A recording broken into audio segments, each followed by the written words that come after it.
15 साल के बाद बंगाल में हुए सत्ता परिवर्तन का असर अब दिखने लगा है। यहाँ बीजेपी की सरकार बनी है, लेकिन 29 अप्रैल को जब मतदान हुए थे तो फलता विधानसभा सीट पर चुनावी धांधली के आरोप लगे, यानी कि वोट चोरी की, जिसके बाद चुनाव आयोग ने यहाँ चुनाव रद्द कर दिया और 21 मई को पुनः मतदान की नई तारीख रखी गई। इस बीच फलता सीट पर जब चुनाव प्रचार हो रहे हैं तो चुनाव प्रचार थमने से ऐन वक्त पहले टीएमसी उम्मीदवार जहांगीर खान ने अपने सियासी कदम चुनावी मैदान से पीछे खींच लिया है।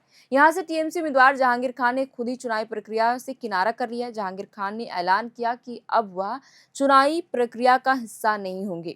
टीएमसी के लिए चुनाव से ठीक पहले और प्रचार खत्म होने से ऐन वक्त पहले जहांगीर खान को चुनावी मैदान से पीछे हटना टीएमसी के लिए बड़ा झटका माना जा रहा है। इधर दिलीप घोष ने फलता सीट पर हुए इस सियासी घटना पर रिएक्शन देते हुए कहा कि नतीजा सबको मालूम है, इसलिए कोई कैंपेन नहीं चल रहा है। सारी गुंडागर्दी खत्म हो गई है। इनको पता है कि बुरी तरह टीएमसी की हार होगी।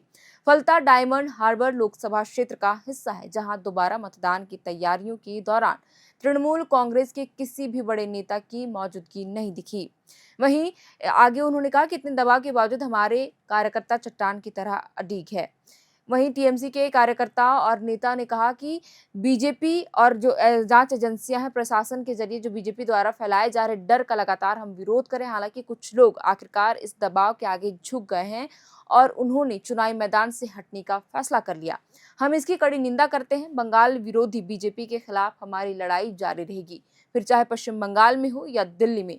शुवेंदु अधिकारी ने भी साधा था निशाना इस बात पर कि बीजेपी बंगाल चीफ समीक भट्टाचार्य ने तंज कसते हुए सवाल उठाया कि फलता में चुनाव प्रचार के दौरान अभिषेक कहां है।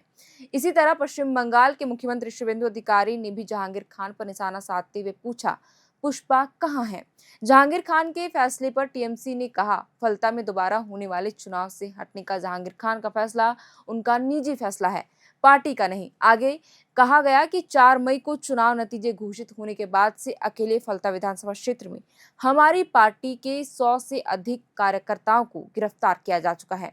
दिन दहाड़े डरा धमकाकर पार्टी के कई दफ्तरों में तोड़फोड़ की गई, उन्हें बंद कर दिया गया है, उन पर जबरन कब्जा कर लिया गया है। इसके बावजूद बार बार शिकायत मिलने के बाद भी चुनाव आयोग ने इस पर आंखें मूंद रखी है। ऐसा नहीं है कि ये सवाल और तंज सिर्फ टीएमसी के विरोधी दल उठा रहे हैं। जहांगीर खान के इस कदम की आलोचना उनकी अपनी पार्टी में भी हो रही है। जैसे कि मैंने आपको बताया, जहांगीर खान के चुनाव मैदान से हटने पर पार्टी नेता कुणाल घोष ने भी अपनी पार्टी के उम्मीदवार पर तंज कस दिया है। कुणाल घोष ने उम्मीदवार के फैसले पर सवाल उठाते हुए कहा कि अगर वह पुष्पा है और पुष्पा झुकता नहीं कहता है तो फिर वह झुका क्यों। टीएमसी नेता की यह टिप्पणी अब राजनीतिक गलियारों में चर्चा का विषय बन गई है। माना जा रहा है कि फलता सीट पर उम्मीदवार के पीछे हटने को लेकर पार्टी के भीतर भी नाराजगी और असहजता है। विपक्ष भी इस बयान को लेकर टीएमसी पर लगातार निशाना साध रही है। पिछले कुछ दिनों से फलता का चुनाव सुर्खियों में बना हुआ था। अब देखते ही देखते यह चुनाव आम सियासी लड़ाई से आगे निकलकर एक्शन फिल्मों की स्क्रिप्ट जैसी हो गई है। इसकी शुरुआत तब हुई थी जब चुनाव आयोग ने उत्तर प्रदेश के आईपीएस अधिकारी अजय पाल शर्मा को पर्यवेक्षक बनाकर भेजा, जिन्हें यूपी के सियासत में सिंघम के तौर पर देखा जाता है। बहरहाल इधर टीएमसी उम्मीदवार जहांगीर खान ने एक चुनावी जनसभा में खुलेआम चुनौती देते हुए कहा था, अगर तुम सिंघम हो तो मैं पुष्पा हूं, पुष्पा राज झुकेगा नहीं। इसी बात को याद करते हुए मुख्यमंत्री शुवेंदु अधिकारी ने सवाल उठाया कि पुष्पा आखिर है कहां। चुनाव प्रचार के दौरान शुवेंदु अधिकारी ने बीजेपी उम्मीदवार देवांशु पांडा के समर्थन में एक बड़ी रैली की थी। इस रैली में उन्होंने सीधे जहांगीर खान पर निशाना साधा था। शुवेंदु ने सरेआम चेतावनी देते हुए कहा था कि वह जहांगीर खान खुद को पुष्पा कहता है, अब इस पुष्पा की जिम्मेदारी मेरे ऊपर है। फलता के लोगों ने पिछले 10 साल से आजादी से वोट नहीं लड़ा, डर सहम करके वो वोट देने जाते थे, लेकिन इस बार बिना किसी खौफ के मतदान कीजिए और बीजेपी को 1 लाख से भी अधिक वोटों से जितवाइए। बहरहाल बता दें कि पश्चिम बंगाल की सत्ता में बीजेपी के आने के बाद स्थानीय प्रशासन और पुलिस का रुख पूरी तरह बदल चुका है। हाल ही में फलता पंचायत के वाइस प्रेसिडेंट सुदेल खान को गिरफ्तार कर लिया गया था। ये गिरफ्तारी एक पुराने केस के सिलसिले में हुई। बता दें कि सुदेल खान फलता विधानसभा उम्मीदवार जहांगीर खान के बेहद करीबी माने जाते हैं और उनके रिश्तेदार भी है। सुदेल खान पर जानलेवा हमले पर और हिंसा फैलाने के आरोप में एफआईआर दर्ज की गई थी। इस गिरफ्तारी के बाद जहांगीर खान फरार बताए जा रहे थे। जहांगीर खान पर भी ऐसे ही एफआईआर दर्ज की गई थी।